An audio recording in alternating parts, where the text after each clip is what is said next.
Hey guys, welcome back to my channel. In today's video, I'm going to show you how to connect a domain to Replit step by step in a very simple way. First, open your Replit project and make sure your app is working properly. It is very important to test your application before connecting a domain so everything runs smoothly after deployment.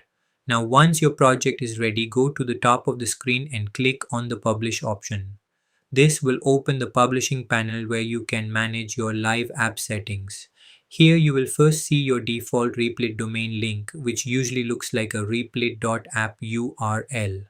At this stage, you may also see a message that some publishing features require a subscription plan.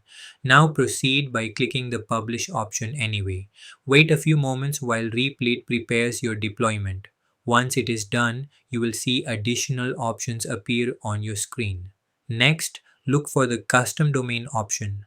Click on it. This is the section where you can connect your own domain to your Replit project. Now enter your purchase domain name in the provided field. Replit may ask you to verify ownership or configure DNS settings. After adding and verifying your domain, save the changes. Once everything is set up correctly, your Replit app will be live on your custom domain instead of the default Replit URL. You can now share your professional link with anyone.